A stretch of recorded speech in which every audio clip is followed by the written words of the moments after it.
আচ্ছা, আমার কি একবার যাওয়া উচিত? গিয়ে ওকে দেখে আসা উচিত?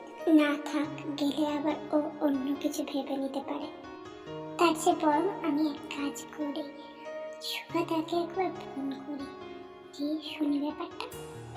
এরপর তে নিজের মনের কথা মতো সুগাকে কল করলো। হ্যাঁ, হ্যালো তে, বলো।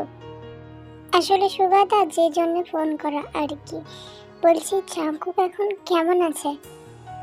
জাঙ্কুক এখন ঠিক আছে, ও এখন ঘুমাচ্ছে। আচ্ছা শোনো, জাঙ্কুক তো এখানে ঘুমাচ্ছে, আমি একটু বাইরে বেরিয়ে কথা বলছি। আচ্ছা ঠিক আছে সুগাদা। হ্যাঁ, এবার বাইরে বেরিয়েছে, বলোতে। আসলে বলছিল কি সুগাদা, এসব কি করে হলো? কেন তে, তোমাকে কি জিমিন কিছু বলেনি? হ্যাঁ বলেছে, তাও আমি ডিটেলসে তোমার কাছ থেকে শুনতে চাইছি। আচ্ছা তাহলে শোনো, আমি পুরো ঘটনাটা তোমাকে ডিটেলসে বলছি। এরপর সুগা পুরো ঘটনাটা তেকে বলল। আচ্ছা থ্যাংক ইউ সুগাদা আমাকে বলার জন্য। আর একটা কথা সুগাদা, তুমি কিন্তু জাঙ্কুককে বলবে না যে আমি তোমাকে ফোন করেছিলাম, ঠিক আছে? আচ্ছা ঠিক আছে, বাট কেন আমি জাঙ্কুককে বলবো না? কারণ আমি বলছি তাই, প্লিজ সুগাদা তুমি জাঙ্কুককে বলো না। আচ্ছা ঠিক আছে, সে না হয় আমি না বললাম। আচ্ছা ঠিক আছে, আমি তাহলে এখন রাখলাম, পরে আবার কল করব। এই বলেই তে ফোনটা কেটে দিল। আজব মাইরি, এরা দুজন দুজনকে ভালোবাসে কিন্তু স্বীকার যাবে না। সপ্তাহ বেঁধে রবিবার এসে হাজির আজ জিমিন আর সুগার বিয়ে। সকাল থেকে জাঙ্কুকদের বাড়ি আজ সেজে উঠেছে। যেহেতু সুগার পরিবারে কেউ নেই, তাই ওর বিয়ের অনুষ্ঠান জাঙ্কুকদের বাড়ি থেকেই হচ্ছে। তো ভোরবেলায় সুগাকে খই দই খাওয়ানো হলো। সুগার পাশে জাঙ্কুকও বসেছিল। জাঙ্কুকের আজ নিজের বিয়ের দিনের কথা মনে পড়ছে। জাঙ্কুক কিভাবে সবাইকে কষ্ট দিয়েছিল, তেকে কিভাবে কষ্ট দিয়েছিল, এমনকি তের গায়ে হাত তুলেছিল, সেগুলো সব মনে পড়ছে। জাঙ্কুক আর কিছু না ভেবে ওপরে চলে যায়। হঠাৎ জাঙ্কুকের কি হলো বুঝতে না পেরে সুগাও ওর পিছন পিছন যায়। সুগা গিয়ে দেখলো জাঙ্কুক ব্যালকনিতে দাঁড়িয়ে আছে আর নীরবে চোখের জল ফেলছে। জাঙ্কুকের কাছে গিয়ে সুগা বলল, কিরে, কি হলো তোর, আবার মন খারাপ লাগছে? সুগার এই কথাটা শুনতেই জাঙ্কুক পিছন ঘুরে দেখলো সুগা দাঁড়িয়ে আছে। আরে সুগা, তুই তুই এখানে কি করছিস? নিচে তো সবাই তোর জন্য অপেক্ষা করছে। কথা ঘোরানোর চেষ্টা করছিস, বল। ওই আর কি, পুরোনো ঘটনাগুলো সব আমার মনে পড়ে যাচ্ছে। আমি কিভাবে সবাইকে কতটা কষ্ট দিয়ে বিয়েটা করেছিলাম এবং তের গায়ে পর্যন্ত হাত তুলেছিলাম ওই একটা ফালতু মেয়ের জন্য, যে আমাকে দিনের পর দিন মিথ্যা বলে গেছে আমারই সামনে। আর আমি অন্ধের মতন সব কিছু বিশ্বাস করেছিলাম, তোদের কাউকে বিশ্বাস না করে। আমি কতটা বোকা ছিলাম, তাই না? সেই জন্যই হয়তো ভগবান আজকে আমাকে এই শাস্তিটা দিচ্ছে। এই শাস্তিটা আমার প্রাপ্য। দেখ জাঙ্কুক, আর এসব নিয়ে কোনো ভেবে কষ্ট পেয়ে কোনো লাভ নেই। যা হয়ে গেছে সেসব বাদ দে এবং নতুন করে সবকিছু শুরু করার চেষ্টা কর। এই বলেই সুগা জাঙ্কুকের রুম থেকে চলে যায়। এদিকে তেদের বাড়িতে জিমিনকে অনেক কষ্ট করে ভোরবেলায় তুলানো হয়েছে। ওকে তুলতে গিয়ে সবাই প্রায় হিমশিম খেয়ে গেছে। এত ঘুম কাতুরে মেয়ে, অনেক কষ্ট করে ঘুম থেকে তুলে তারপর ওকে খই দই খাওয়ানো হলো। খই দই খাওয়ার পর জিমিন আবার ঘুমিয়ে পড়লো। আর এদিকে জাঙ্কুকদের বাড়িতে সুগাকে গায়ে হলুদের অনুষ্ঠানের জায়গায় নিয়ে যাওয়া হলো। সুগাকে দাঁড় করিয়ে বরণ করা হলো প্রথমে, তারপর গায়ে হলুদের পর্ব শুরু হলো। একে একে সবাই সুগাকে হলুদ মাখিয়ে ভূত করে দিয়েছে। জাঙ্কুক পছন্দ করে না দেখে একটু দূরে দাঁড়িয়েছিল, কিন্তু এর থেকে জাঙ্কুকও রেহাই পেল না। চেইন দেবী এবং অন্যান্য সবাই মিলে গিয়ে জাঙ্কুককেও হলুদ মাখিয়ে ভূত বানিয়ে দেয়। এরপর সুগার গায়ে হলুদের তত্ত্ব নিয়ে তেদের বাড়ির উদ্দেশ্যে সবাই রওনা হয়। দুপুর 2:30 নাগাদ সবাই পৌঁছে যায় তেদের বাড়িতে। জাঙ্কুক তেদের বাড়িতে পৌঁছানো থেকেই তার দু চোখ শুধু তেকেই খুঁজে যাচ্ছে। চারিদিকে খুঁজেও যখন তার দেখা পায় না, তখনই হঠাৎ সিঁড়ির দিকে তাকাতেই জাঙ্কুকের চোখ দুটো যেন আটকে যায়। কিছু বলার মতন ভাষা খুঁজে পায় না, কারণ সিঁড়ি দিয়ে নেমে আসছে এক হলুদ পরী। সেই হলুদ পরীকে দেখে জাঙ্কুকের যেন পলক পড়া বন্ধ হয়ে গেছে। এক দৃষ্টিতে তাকিয়ে আছে তার দিকে। আরও ধাক্কায় জাঙ্কুকের হুঁশ ফেরে। আর ততক্ষণে তে ওখানে থেকে ঘুমতির অনুষ্ঠানের ওখানে চলে গেছে। কিছুক্ষণ পরেই জিমিনেরও গায়ে হলুদের অনুষ্ঠান শুরু হয়ে যায়। আর জিমিনকেও গায়ে হলুদ দেওয়া হয়, আর জিমিনকে অল্প করে গায়ে হলুদ দেওয়া হয়, কারণ মেকআপ করবে, মেকআপ না হলে বসবে না, এর কারণে। এরপর বাকি সবাইও একে অপরের গায়ে হলুদ দিতে থাকে আর হলুদ খেলা শুরু করে। এদিকে জাংকুক এক ফাঁকে কিছুটা হলুদ নিয়ে যায়।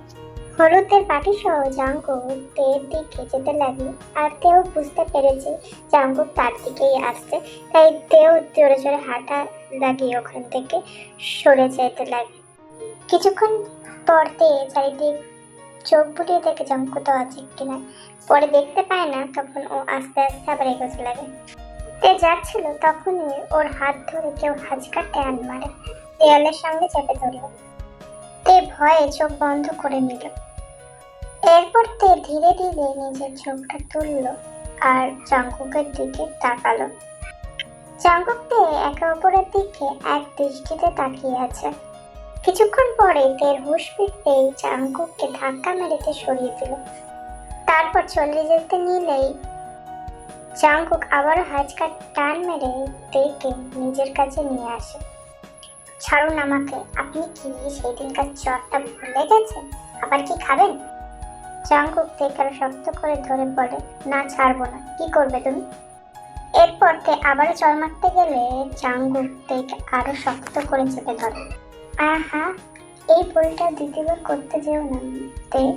তুমি যতবার আমাকে চড় মারতে যাবে ততবার আমি তোমাকে এইভাবে আষ্টে পৃষ্ঠে ছড়িয়ে দেব।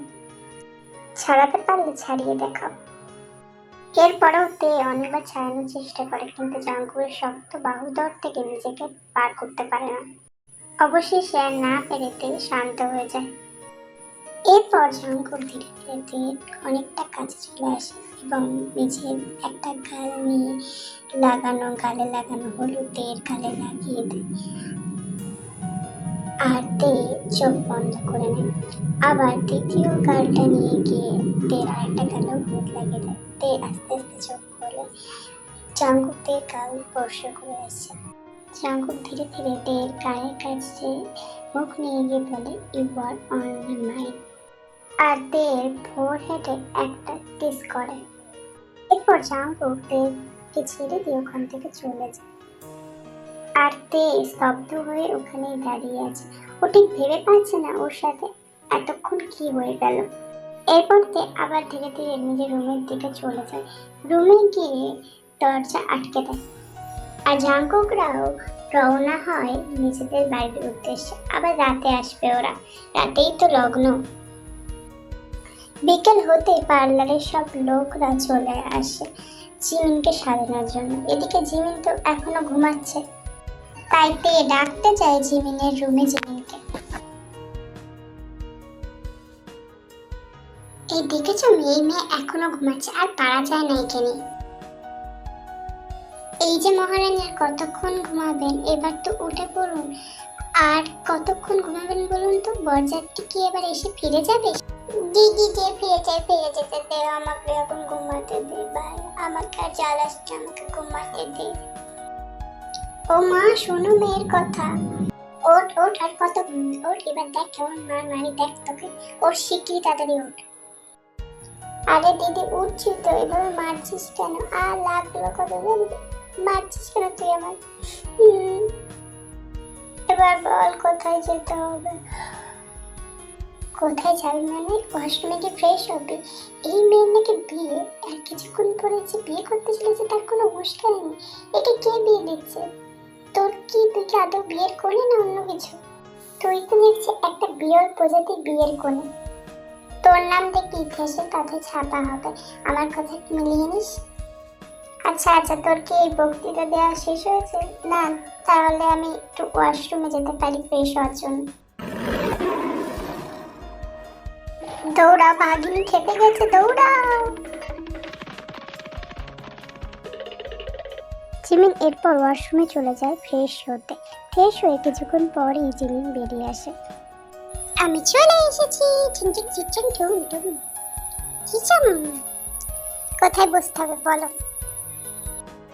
ম্যাম, আপনি এখানে বসুন। আজ আমরা আপনার এত সুন্দর মেকআপ করবো যে আপনার হাজবেন্ড আপনাকে চিনতে পারবে। ও রিয়েলি এত সুন্দর মেকআপ করবেন? চলুন শুরু করুন। এরপর জিমিনের মেকআপ শুরু হলো। টান টান।